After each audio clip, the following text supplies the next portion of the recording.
किसी पर्सन को, किसी भी इंसान को पुलिस अपने हिरासत में लेती है और उन पे किसी भी तरीके का वॉयलेंस करती है, वो कस्टोडियल वॉयलेंस होता है।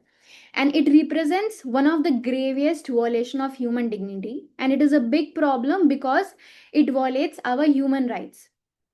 Or human rights के according, all people need to be treated with respect and fairness, regardless of their age, gender, caste, status, or achievements. And India, we have seen many cases where people were tortured and killed by police. So today we will understand that what is happening, why it happens, and what needs to be changed so that police officers are held accountable and everyone's dignity is also respected. सो तीन तरह के physical violence, custodial violence होते हैं। पहला होता है physical, second psychological, and third is sexual. So physical custodial violence के कुछ एग्जांपल्स जैसे कि beating with ropes, belts, electric shocks देना, सिगरेट बर्न्स देना, फिर application of heated metal objects, sometimes submersion of head in water to cause suffocation. So these were the examples of physical violence जो police officers जब किसी को custody में लेती हैं तो वो करते हैं। We can also have few examples of psychological custodial ones, that is sleep deprivation. तो जानबूझ के जो भी ऑफेंडर्स होते हैं उनको क्या किया जाता है, जानबूझ के ऐसे सेल्स में डाला जाता है जहाँ पे वो सो नहीं पाए, उन्हें परेशानी होती है, ठंडी विंटर्स के टाइम में उन्हें ब्लैंकेट्स नहीं दिए जाते हैं। कभी कभी फॉल्स प्रोमिसेस किए जाते हैं कि अगर आप कन्फेस कर दोगे तो हम आपकी सज़ा को कम करवा देंगे या माफ़ करवा देंगे। Sometimes they were also given threats to detain their family members, उनको ह्यूमिलिएट किया जाता है। तो these were examples of a psychological custodial violence. Sexual violence includes rape, gang rape, force nudity, and ये बेसिक एक बहुत कॉमन वे है for main. Molestation कभी कभी होता है, and also they are forced to insert foreign objects in the private parts. So ये they were like few examples of physical, psychological, and sexual violence. So now in the next slide we will see what is the scale of crisis. तो ये जो number है, this number demands our attention. So 2001 से लेके 2024 के बीच में 2253 custodial deaths were reported by NHRC, National Human Rights Commission। और NCRB 2023 में उन्होंने एक रिपोर्ट दिया था जहां पे 170 डेथ्स हुए थे सिर्फ एक साल में, 2022 से लेके 2023 के बीच में। What is NCRB? NCRB is national crime records bureau. It is an Indian government agency that collects and analyses crime data across the country. और इवन दो 25 सालों में ऑलमोस्ट 2000 से भी ज़्यादा डेथ हो चुकी है कस्टडी में, बट कन्विक्शन रेट कितना है? सिर्फ 0.13%। मतलब सिर्फ 3 लोग ही अभी तक कन्विक्ट हुए हैं। एंड व्हेन आई से लाइक पीपल, मतलब 3 पुलिस ऑफिसर्स ही अभी तक 25 सालों में उन पे एक्शन लिया गया है, and they are actually convicted for the violence they have committed on the people while they were in custody. And most of the time तो 75%, 77% जो पब्लिक थी वो तो like they were under trials only, they were not even convicted and they were under the trial only. वो like कोई judgement नहीं आया था, कोर्ट ने डिक्लेयर नहीं किया था उनको एज ए क्रिमिनल, और उनका सिर्फ ट्रायल चल रहा था। उस टाइम पे ही 77 to 80% लोगों की डेथ हो गई है कस्टडी में। और अगर हम इस डेटा को कंक्लूड करें तो इंडिया में ऑलमोस्ट हर 3 से 4 दिनों में एक इंसान की मौत हो रही है। और ये 2025 से 2026 की लेटेस्ट डेटा के अकॉर्डिंग बिहार में अभी तक 19 डेथ हो चुकी हैं, राजस्थान में 18 डेथ्स है, उत्तर प्रदेश में 15, महाराष्ट्र में 13, और मध्य प्रदेश में 11 हो चुकी हैं। और these are not like random numbers, ये एक्चुअली प्रॉपर डेटा है। सो बिहार, यूपी, एमपी जैसे स्टेट्स में ज़्यादा से ज़्यादा जो वीकर माइनॉरिटीज़ होती हैं, जिनको लाइक आदिवासीज, दलित्स, उन पॉपुलेशंस के साथ ज़्यादा ये सब हो रहा है। एंड 20% जो ऑफेंडर्स होते हैं वो तो लाइक माइनर थेफ्ट या कोई डॉक्यूमेंट फ्रॉड किया है, मतलब बहुत छोटे छोटे ऑफेंसेस के लिए उनको अरेस्ट किया जा रहा है और फिर उनकी डेथ भी हो जा रही है। और एवरेज एज क्या होती है इनकी? 35 to 40 years ऑफ एज होती है। And these kind of people don't have access to lawyers, they don't have access to education, they don't have they are not aware of their rights। तो और कोई conviction भी नहीं है and they are just waiting for their trial. तो ये जो like number है, these are very serious numbers and these like numbers, इससे यही पता चलता है कि ये it's like a gravest violation of our human rights and this is a very serious matter right now in India. Now we will move towards the next slide where we will understand why does it happens and like what why custodial violence persist, मतलब persist क्यों कर रहा है। So when I talk about the anatomy of custodial violence, I mean like looking at how it happens step by step। So firstly क्या होता है, when a person is taken into custody they are supposed to be treated with a basic human right, मतलब they must be treated with safety, they must be treated with respect। but most of the time India में क्या होता है, they are kept in isolation, they don't get food, they are physically abused, and this kind of harm not only hurts that person but it also like breaks the trust in the police officer and also in the justice system। So what is the first like cause? तो root cause क्या है? सबसे पहले अगर हम देखें तो जो पुलिस एक्ट 1861 बना था ब्रिटिश एरा में, ब्रिटिश ने जब ये बनाया था, तो उस टाइम पे पुलिस ऑफिसर्स की लाइक उनकी ये ड्यूटी थी ही नहीं कि वो आपकी या मेरी या जो इस कंट्री के सिटीजन है उसकी राइट्स को प्रोटेक्ट करे। उन्हें police according to this act police officers को सिर्फ लोगों को कंट्रोल करना था, उनको ओबे करवाना था जो भी ब्रिटिश उस समय बोल रही थी, ताकि कोई डिसआर्ग्यूमेंट ना हो, कोई अपोजिशन ना हो, कोई प्रोटेस्ट ना हो। तो जब उस टाइम पे जितना भी जो जो पुलिस ऑफिसर्स की जो हायरार्की होती थी वो बहुत मिलिट्री स्टाइल स्ट्रक्चर में होती थी, बहुत स्ट्रिक्ट होती थी। और वो किसी भी तरीके से उस टाइम पे ब्रिटिश एरा में वो सिर्फ और सिर्फ उनका ये एम था कि जो भी उस समय जो ब्रिटिश बोल रही है इंडिया के लोग कोई बगावत ना करे या कोई अपोजिशन ना करे, और जो भी बोल रहे उनको कंप्लीटली ओबे करे। तो ये जो माइंडसेट है जो उस टाइम 1861 का माइंडसेट था इंडिपेंडेंस के पहले का, वो आज भी परसिस्ट कर रहा है। So this is one of the like most important root cause जो आज भी चल रहा है which needs to be changed. Second क्या है? Confession culture. सो इंडिया में जो भी इन्वेस्टिगेशंस होते हैं वो मोस्टली कन्फेशन पे रिलाई करते हैं इंस्टेड ऑफ फोरेंसिक। सो जो 80% ऑफ केसेस है that depends on the statements, that depends on the confessions. और ऐसा क्यों होता है? क्योंकि फोरेंसिक लैब्स जो है इंडिया की they are understaffed, they are underfunded, and इसीलिए एक शॉर्टकट अपनाया जाता है जो पुलिस ऑफिसर्स करते हैं कि टॉर्चर करते हैं और केस को क्लोज करने की कोशिश करते हैं। And we have this like landmark judgement that is Aarushi murder case. It was the case of Delhi 2008 and I don't think कि इस केस के बारे में कोई भी नहीं जानता होगा। It is very famous case, in fact इस पे एक मूवी भी आ चुकी है। तो इस केस में क्या हुआ था कि पहले पुलिस ऑफिसर ने इन्वेस्टिगेट किया, फिर सीबीआई ने इन्वेस्टिगेट किया और दोनों ने अपनी अपनी थ्योरीज बनाई। और सिर्फ ये केस थ्योरी पे ही चल रहा था, जब प्रॉपर इन्वेस्टिगेशन करना था, एविडेंसेस कलेक्ट करने थे, तो जो पुलिस ऑफिसर्स थी दे वर वेरी रेकलेस, उन्होंने कभी ध्यान नहीं दिया जो एक्चुअली जिस पे ध्यान देना था, और फिर अपनी अपनी थ्योरीज बनाई और स्टोरी बनाई और फिर कोर्ट में पेश किया। और क्या हुआ, ये केस 10 सालों से ज़्यादा तक ड्रैग हुआ। उसके आरुषि के मम्मी पापा थे, उनको हिरासत में लिया गया, कस्टडी में लिया गया, और उन्होंने मतलब कोई बिना एविडेंस के भी उन्होंने कितने सालों तक जेल में रहे वो। उन पे टॉर्चर हुआ, उनको ह्यूमिलिएशन फेस करना पड़ा, और एट द एंड क्या हुआ, कोर्ट ने बेनिफिट ऑफ डाउट पे उनको भी रिहा कर दिया। तो ऐसे बहुत सारे केसेस इंडिया में हैं जो प्रॉपरली इन्वेस्टिगेट नहीं होते हैं, थ्योरीज बेस्ड होते हैं, और एट द एंड वो केस कभी क्लोज नहीं हो पाते हैं। थर्ड क्या है? That is institutional impunity. Impunity क्या होती है कि आपने कुछ गलत काम किया बट आपको उसके लिए सजा नहीं मिली।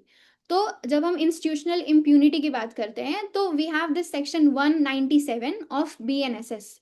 तो यू नीड, इस सेक्शन के अकॉर्डिंग क्या है कि you need the sanction of state government to arrest और to prosecute any police officer in this country. और इस section like it's a shield, ये एक प्रोटेक्शन शील्ड है जो हर पब्लिक सर्वेंट को प्रोटेक्ट कर रहा है, आज तक प्रोटेक्ट कर रहा है। और गवर्नमेंट जो है वो अपने एम्प्लॉयज को कभी भी प्रोसिक्यूट नहीं करना चाहती है। ऐसा क्यों? क्योंकि अगर वो ज़्यादा से ज़्यादा गवर्नमेंट जो गवर्नमेंट सर्वेंट है या पब्लिक सर्वेंट है वो प्रोसिक्यूट होंगे तो लोगों का गवर्नमेंट के ऊपर से भरोसा हट जाएगा, बैड पब्लिसिटी क्रिएट होगी, बैड इंप्रेशन क्रिएट होगा। तो इसीलिए ये like section 197 again it creates a shield for all the public servant, police officers जो क्राइम कर भी रहे हैं और इस सेक्शन के अंडर बच भी जा रहे हैं। तो अगर फॉर एग्जांपल अगर कोई पुलिस, किसी पुलिस ऑफिसर ने या किसी कॉप ने टॉर्चर किया लॉकअप में, you are going to file the complaint, but complaint होने के बाद भी क्या हो रहा है that government will say no to prosecution, और जो ऑफिसर है it can like the officer can work freely. So this is also one of the important reasons why the custodial violence is still a serious crime, और कोई हमारे पास कोई proper action नहीं है, कोई रेमेडी नहीं है। So also beside all of these things sometimes क्या होता है कि बहुत हाई प्रोफाइल केसेस आती है, और आजकल मीडिया ट्रायल का ज़माना है, सोशल मीडिया का ज़माना है, और जो हमारे पुलिस ऑफिसर्स है हर बार उनकी फॉल्ट नहीं होती है। कभी कभी उन लाइक वो ओवरबर्डन हो जाते हैं, उनके पास लॉन्ग वर्किंग आवर्स है, स्टाफ की शॉर्टेज है, there is lack of organization, training नहीं मिली है प्रॉपरली। आज भी वही ट्रेडिशनल माइंडसेट है पुलिस ऑफिसर्स का, उनको जो ट्रेनिंग दी जा रही है उनको कभी भी ये नहीं उस ट्रेनिंग में समझाया जा रहा है दैट अगर आप ओपन एंडेड क्वेश्चंस पूछोगे उस कन्विक्ट से, या आप अगर साइकोलॉजिकल क्वेश्चंस पूछोगे तो शायद आपको कन्फेशन या आपको केस को सॉल्व करने में इजी महसूस होगा, या you can find a easy way to solve the case. But ये इस तरीके की ट्रेनिंग उनको मिलती ही नहीं है। फिर there is a like brotherhood है, पूरे पूरे डिपार्टमेंट के अंदर ब्रदरहुड है।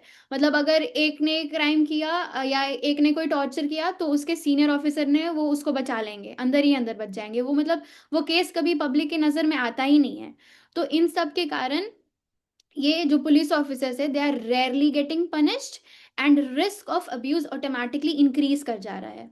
फिर इंडिया में लिटरेसी रेट्स बहुत कम है, इवन दो लिटरेसी रेट होने के बाद भी people are educated but they are still not aware of their rights, और उनको कोई अवेयरनेस नहीं है कि ये जो कंट्री है, they the country has given several legal rights and protection दे रही है, and because of these legal rights you can still protect yourself, but people are not at all aware even though they are educated. और जो educated नहीं है उनके बारे में तो हम बोल ही नहीं सकते हैं, उनको ये नहीं पता है कि उनके पास एक्सेस है लॉयर का, कितनी सारी जजमेंट्स आ चुकी हैं। तो बिकॉज ऑफ दीज थिंग्स ये सब like these are the root causes, and most importantly हमारे पास कोई भी एक स्टैंड अलोन लॉ नहीं है which is against torture, which talks about this torture. So ये सारे रीजंस हैं जिसके कारण आज भी कस्टोडियल वायलेंस परसिस्ट करता है।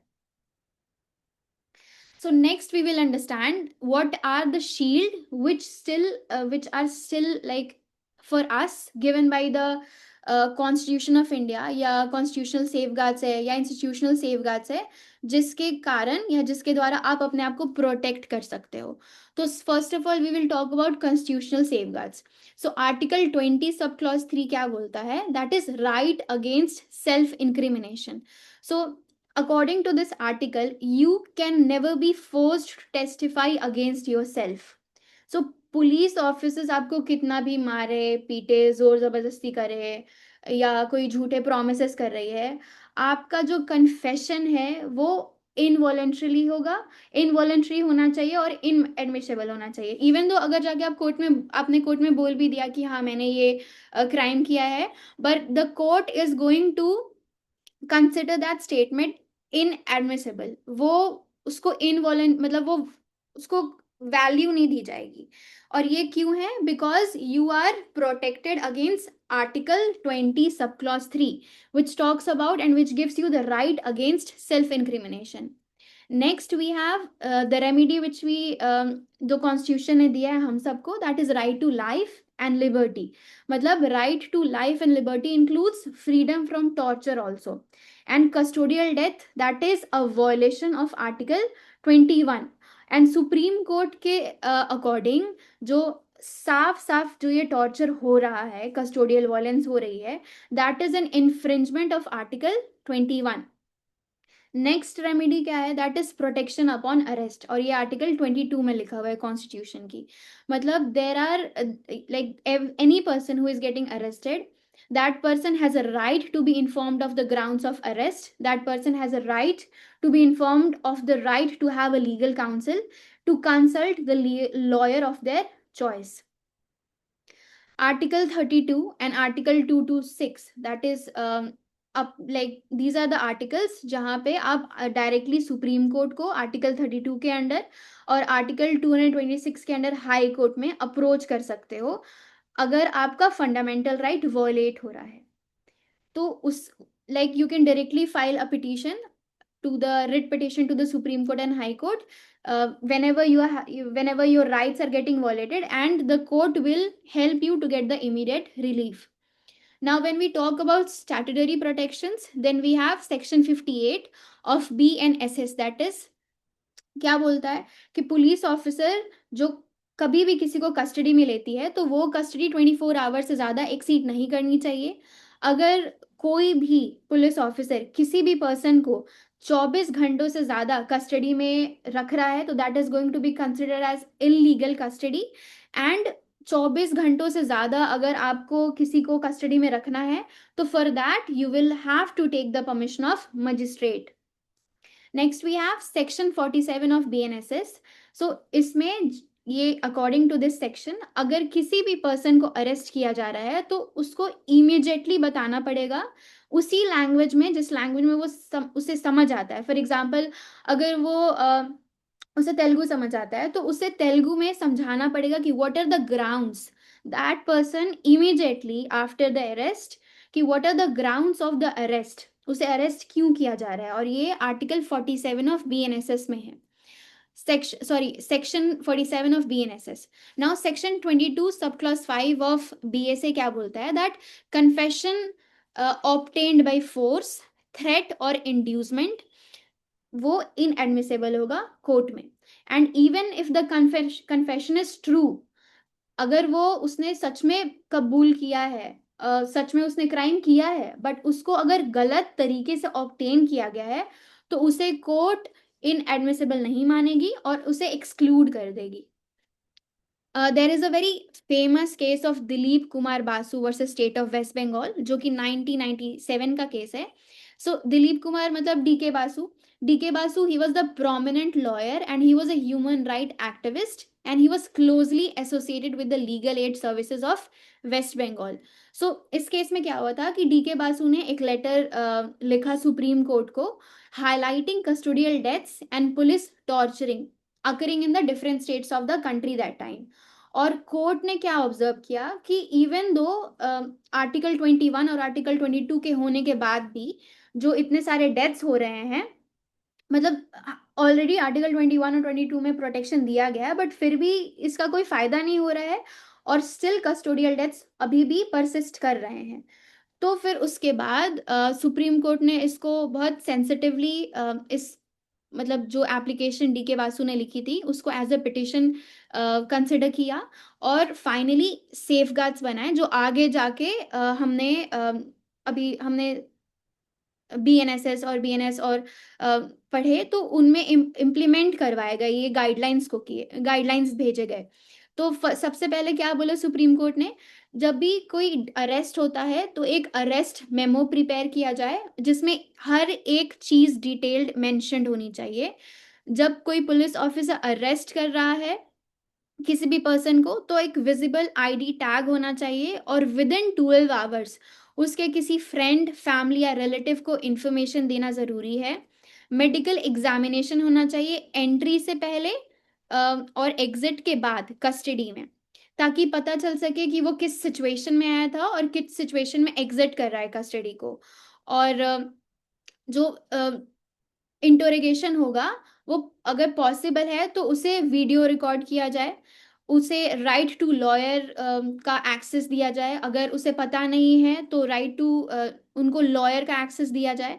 फिर कोई थर्ड डिग्री मेथड अप्लाई नहीं करना है, और मजिस्ट्रेट जो है वो इस रिमांड को सुपरवाइज करेगा। फिर जितनी भी इंजरीज होगी उसको रिटन में एक्नॉलेज किया जाएगा।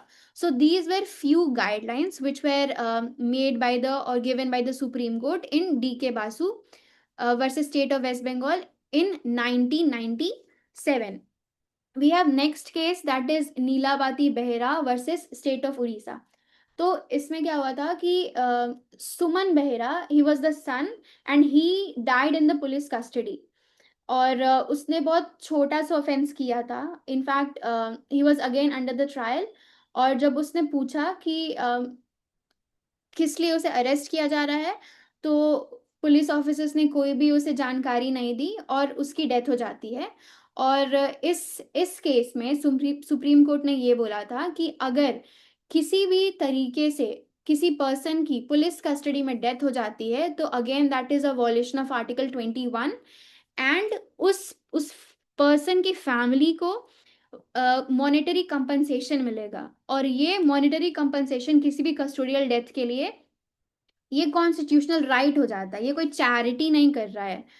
और the state is responsible to give the monetary compensation to the family of that person जिसकी डेथ हो जाती है कस्टडी में। And to have the monetary compensation, it's not a charity, it's a constitutional right. And it is again not a favor which is done by the state government. Next case we have Jogendra Kumar versus state of UP. इसमें जोगेंद्र कुमार जो थे वो law graduate थे और उनका जो arrest हुआ था वो अगेन कोई ग्राउंड्स नहीं थे। The man was arrested without the warrant, without the FIR, and he was detained at the police station. Again, since he was a law graduate, he was aware of his rights. तो उसने फिर से पूछने की कोशिश की, but again जो arrest था वो आर्बिटरी अरेस्ट था, मतलब कोई कोई रीजन नहीं था अरेस्ट का, कोई वैलिड ग्राउंड्स नहीं थे अरेस्ट की। तो इस जजमेंट में सुप्रीम कोर्ट ने ये बोला that no person shall be arrested merely because it is lawful to do so। मतलब just because पुलिस ऑफिसर्स के पास राइट है अरेस्ट करने की doesn't mean that you can arrest any person। So police officers should have and they must have the reasonable grounds। मतलब सिर्फ शक के आधार पे आप अरेस्ट नहीं कर सकते हो, आपके पास कोई वैलिड ग्राउंड्स होना चाहिए अरेस्ट करने के लिए। And we have another landmark judgment, that is Sheila Barse versus State of Maharashtra. So she was a journalist and she was a woman activist, and she wrote a letter to Supreme Court। और उसने उस letter में supreme court को ये explain किया that women whoever are detained in police lockups, they were subjected to sexual harassment। और उनके साथ बहुत टॉर्चर हो रहा है और बहुत गलत तरीके से बिहेव किया जा रहा है। सो इवन दो शीला बरसे ने उनका इंटेंशन ये था बोलने का, सुप्रीम कोर्ट को वो इन्फॉर्म करना चाह रही थी कि इवन दो अगर वो अरेस्ट भी हो रही है but still she is the citizen and still she is the women, और उनको हर एक अधिकार है कि वो इवन दो कस्टडी में है या कस्टडी के बाहर है वो सेफ्टी से उनको रखा जाए। तो सुप्रीम कोर्ट ने ये बोला कि जो भी विमेन अरेस्ट होंगी उनके पास उनके लिए सेपरेट लॉकअप्स होंगे जो फीमेल गार्ड के साथ होंगी। फिर इंटरोगेशन अगर उनका होगा तो सिर्फ और सिर्फ फीमेल ऑफिसर्स होंगी, उनको लीगल एड प्रोवाइड किया जाएगा।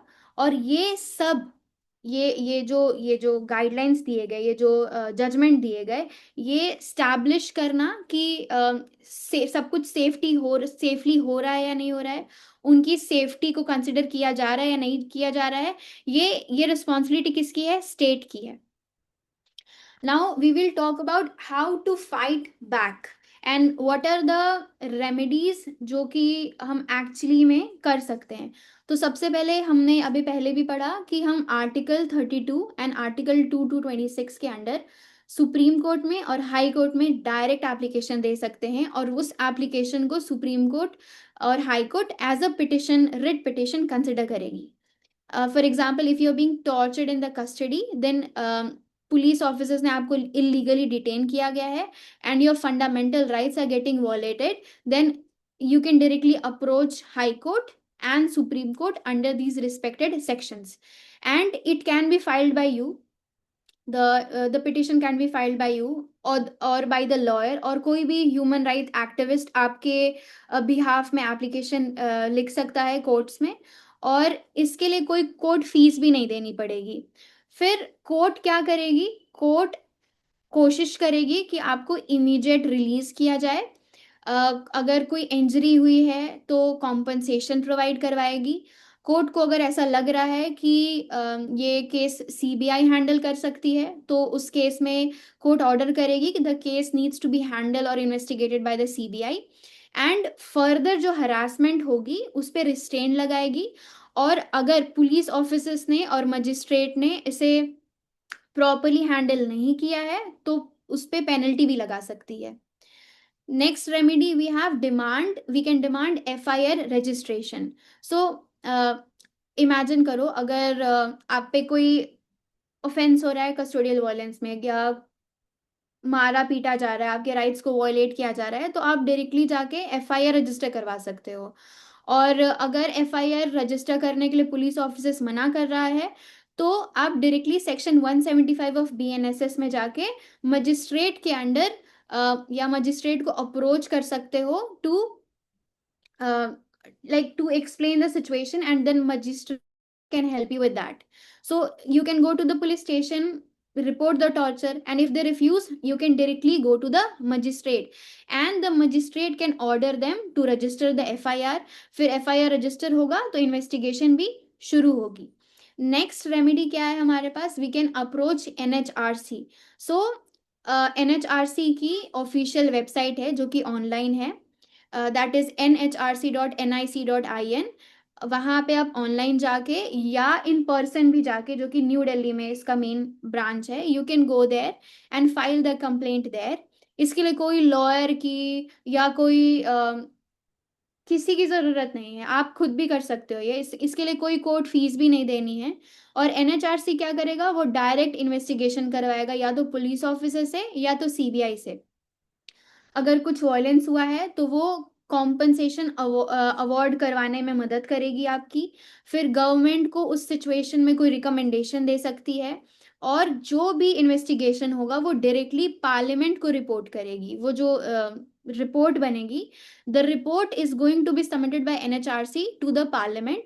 एंड समटाइम्स क्या होता है, जब एनएचआरसी इन्वॉल्व हो जाती है तो पब्लिक हियरिंग होती है, पब्लिसिटी होती है, तो जो गवर्नमेंट है उन पे ज़्यादा प्रेशर आ जाता है, तो वो प्रॉपरली इस केस को ज़्यादा हैंडल करती हैं. फिर हमने अभी Nilabati Behera versus state of sorry वो वाज द या Nilabati Behera versus state of Orissa में हमने क्या देखा कि हम डायरेक्टली कॉम्पनसेशन फाइल कर ग्रांट मांग मतलब ग्रांट करवा सकते हैं, मांग सकते हैं. तो again this is one of the very important remedy, जहाँ की आपको मॉनेटरी कॉम्पनसेशन मिलेगा. कोर्ट के द्वारा स्टेट आपको कॉम्पनसेट करेगी, and that is your right under article 21. सो अगर आपको कोई भी टॉर्चर हो रहा है, डेथ हो रही है, मारा पीटी हो रही है, पुलिस आप पे वॉयलेंस कर रही है ट्रायल के ड्यूरेशन में, तो आप आर्टिकल 22 के under like you have this constitutional right that you can claim the monetary compensation, and the state is liable for that. Next remedy we have that we can have UN special reporter. इसमें क्या होता है कि जो UN है वो एक special reporter on torture to investigate वो अपॉइंट करती है, और that is like globally, like this is the global case. So again अगर आप इस like if you gonna follow this path, then again it will put pressure on the Indian government. फिर international media coverage होता है, और बहुत ज़्यादा it can lead to diplomatic pressure, and some of the cases are also transfer to CBI. So अगर public की नज़र में ज़्यादा आएगा ये केस, तो ज़्यादा लाइक प्रॉपरली इस केस को इन्वेस्टिगेट किया जाएगा. So now we will come to the next slide, that where we will understand what India must do to create a reform, या इंडिया को, जो अभी भी प्रेजेंट सिनेरियो है हमारा, इंडिया को ऐसा क्या करना चाहिए जिसके कारण हमारा जो प्रेजेंट सिचुएशन है कस्टोडियल वायलेंस का, उसमें कोई सुधार आ सके। तो सबसे पहले तो UNCT act, that is United Nation convention against torture, ये सिर्फ रैटिफाई हुआ है, आज तक इंडिया ने साइन नहीं किया है। तो इंडिया को इसको साइन करके, इस एक्ट को, यूएनसीटी एक्ट को, सीएटी एक्ट को साइन करना चाहिए और इसको एक्चुअली में इम्प्लीमेंट करना चाहिए इंडिया में। फिर इंडिया को एक stand alone anti torture law बनाने की कोशिश करनी चाहिए। एंड मोस्ट इम्पॉर्टेंटली सेक्शन 197 जो बीएनएसएस का है, उसे रिमूव कर देना चाहिए। Why? Because it is again a very, मतलब ये सब कुछ होने के बाद भी अगर सेक्शन 197 अगर नहीं हट रहा है, तो again it is going to act a shield for all the police officers या ऑल द पब्लिक सर्वेंट जो कि क्राइम करते रहेंगे। और कितना भी कोई भी एक्ट आ जाए, कुछ भी हो जाए, बट उनको प्रोटेक्शन तो मिलती रहेगी क्योंकि उनके पास गवर्नमेंट का सपोर्ट होगा, और गवर्नमेंट अपनी बैड पब्लिसिटी नहीं करवाएगी और वो अपने सर्वेंट्स को प्रोटेक्ट करते रहेगी। फिर जो भी अभी तक के हमारे जो लॉज हैं उनको थोड़ा और कोडिफाई किया जाए। जैसे कि अगर कोई कस्टडी में डेथ करता है, किसी की डेथ हो रही है कस्टडी में, तो इट द ओनस किस पे होना चाहिए? It should be on the state to prove that it was not torture. But अभी करंट सिचुएशन क्या है, ये फैमिली को प्रूव करना पड़ता है कि टॉर्चर हुआ है। तो ये जो प्रूफ का जो ओनर्स है, जो रिस्पॉन्सिबिलिटी है, वो स्टेट के ऊपर होना चाहिए rather than the family. We can also have some institutional reforms, मतलब we can have mandatory CCTVs in all the lockups. फिर ऑटोमेटिक मजिस्ट्रेट की इंक्वायरी होनी चाहिए कस्टोडियल डेथ में। और ये ये ऑप्शनल नहीं होना चाहिए। अगर कोई भी कस्टोडियल डेथ हो रही है तो जो मजिस्ट्रेट है वो तुरंत उसको टेक ओवर करना पड़ेगा उस केस को, and it can not be skipped. फिर जो कन्फेशन बेस्ड हमारा जो इन्वेस्टिगेशन होता है, वो more over forensic based confession और फोरेंसिक बेस्ड इन्वेस्टिगेशन होना चाहिए rather then confession based investigation. फिर जितने भी सारे पुलिस ऑफिसर्स हैं उनकी प्रॉपरली ट्रेनिंग होनी चाहिए, and they should receive 40 hours of human rights training. And they should know that article 20, 21 and article 22, उनको they should be properly aware कि आर्टिकल 20, 21 और 22 क्या बोलता है। उनको डी के बासु में जो भी versus state of West Bengal में जो भी गाइडलाइंस आई थी, वो पता होनी चाहिए। और जो ट्रेनिंग होनी चाहिए, जो भी पुलिस ऑफिसर्स की ट्रेनिंग होती है, वो साइकोलॉजी ऑफ फॉल्स कन्फेशन या ट्रॉमा इन्फॉर्म्ड इंटेरोगेशन बेस्ड होनी चाहिए। फिर अगेन जो हमारा जो रिमांड कल्चर है उसे हमें बंद करना चाहिए। मतलब मजिस्ट्रेट जो है मैक्सिमम 14 days का ही रिमांड दे, एंड दे शुड हैव जो भी रिमांड को, if the magistrate is granting 14 days of remand, then they should actually have a very strong reason. और जब मजिस्ट्रेट 14 days का रिमांड दे रहा है, मिनिमम 14 days का रिमांड दे रहा है, तो वो वो बस ऐसे ही ना दे, दे शुड हैव, उनको प्रॉपर इन्वेस्टिगेट करना चाहिए उस केस को। पुलिस ऑफिसर अगर डिमांड कर रहे हैं तो उनसे ज़्यादा से ज़्यादा क्वेश्चंस पूछे जाने चाहिए कि आपको क्यों, why the situation is there that where you want to have the remand of that person for 14 days। So magistrate को यहाँ पे थोड़ा इन चीज़ों को ज़्यादा सीरियसली देखना पड़ेगा। फिर टेक्नोलॉजी की ज़्यादा से ज़्यादा यूज़ होनी चाहिए, because we the it's a digital era. तो डिजिटल एविडेंसेस और वीडियो इंटेरोगेशन को ज़्यादा इम्पोर्टेंट दी जानी चाहिए, इनको ज़्यादा से ज़्यादा यूज़ करना चाहिए। या so that was all for for the session. Let me know if you have any questions, everyone.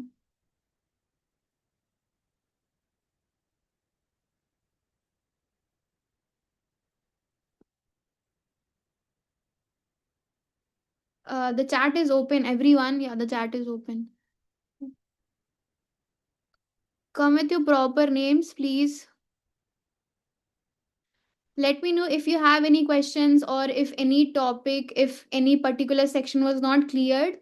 We still have 15 minutes. I can explain you that. And there is this link जो कि आपके chat box में है. आप उस link को fill करोगे, then you can have the certificates.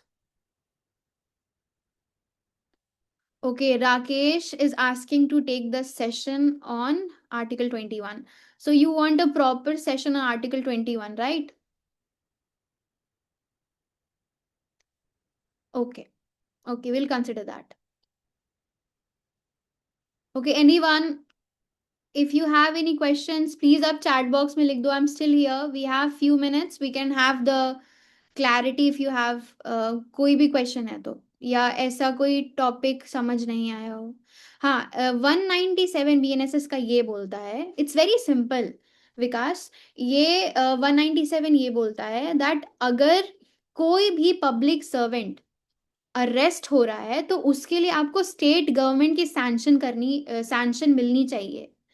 तो अगर फॉर एग्जांपल किसी पुलिस ऑफिसर ने कोई क्राइम किया है, या कोई भी गवर्नमेंट ऑफिसर है, उसके ऊपर कोई चार्जेस लग रहे हैं, तो उसे अरेस्ट करने से पहले आपको स्टेट गवर्नमेंट, आपको गवर्नमेंट की सैंक्शन, उसकी परमिशन चाहिए. Ma'am, if the confession is taken in police custody to court, consider करेगी कि नहीं एक्सप्लेन दिस टू कोई वैल्यू नहीं. क्या if the confession is taken in police custody to court? Ruby, do you want like write your question properly? Up, elucidate your question, please. Okay, guys, I'm telling you again, if you want the certificate for the session, please fill out the form which has been provided by the admin for the chat box में दिया हुआ है. Yeah, Ruby, please, can you come with your question properly?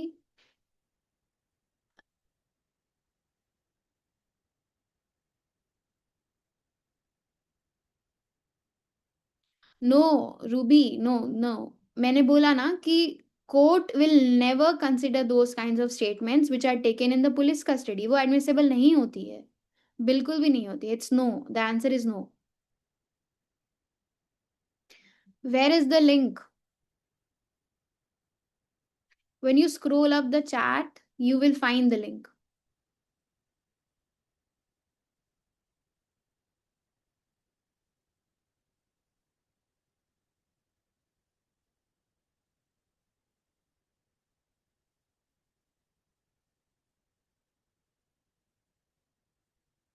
Ritika, it has been sent again.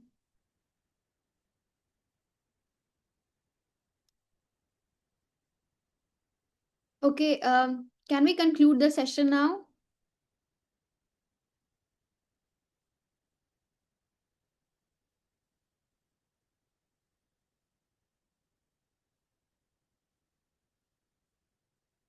All right, everyone, thank you so much. You can fill out the forms and you can have your certificates.